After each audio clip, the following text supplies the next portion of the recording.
이번에는 전 세계 코로나 상황도 알아보겠습니다. 이 확진자 5,300만 명을 넘었습니다. 우리나라 인구수보다도 더 많아졌습니다. 사망자도 130만 명을 넘었습니다.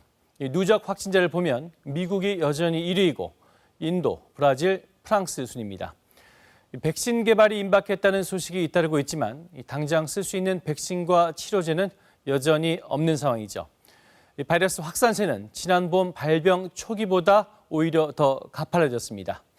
미국과 프랑스 두 곳 차례로 연결해서 현지 상황 알아보겠습니다. 먼저 LA 연결하겠습니다. 자, 이영현 특파원, 우선 미국의 확진자 통계 지금 어느 정도입니까? 네, 12일 기준 미 존스 홉킨스 대학이 집계한 하루 확진자는 14만 4천 명입니다. 또 사상 최대 규모입니다. 지난 4일이었죠. 10만 명을 처음 넘긴 이후 9일째 계속 신규 확진자가 10만 명을 넘고 있습니다. 누적 확진자는 1,050만 명입니다. 세계 확진자의 5분의 1을 차지하고 있습니다. 코로나19로 인한 사망자 수는 수요일 하루 2,000명을 넘었다는 소식이 전해졌습니다. 미 존스 홉킨스 대학 통계입니다. 5월 이후 6달 만에 처음입니다. 전체 사망자는 24만 2천 명으로 집계됐습니다. 예, 그 하루 사망 2,000명, 그 충격적인 수치인데요. 상황이 그렇게 심각합니까, 지금?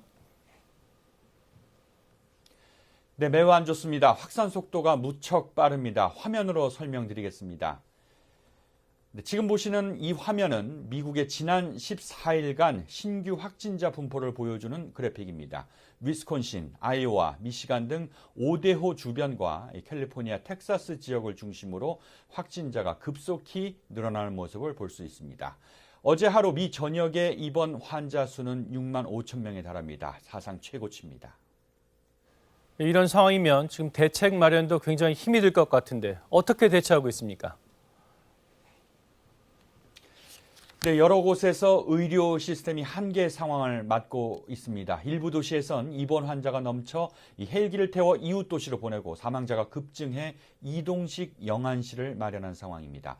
비상조치는 주마다 제각각입니다. 오하이오주는 마스크 착용 의무화와 사회적 모임 제한 명령을 내린 상태고 유타주도 마스크 필수 착용을 명령했습니다.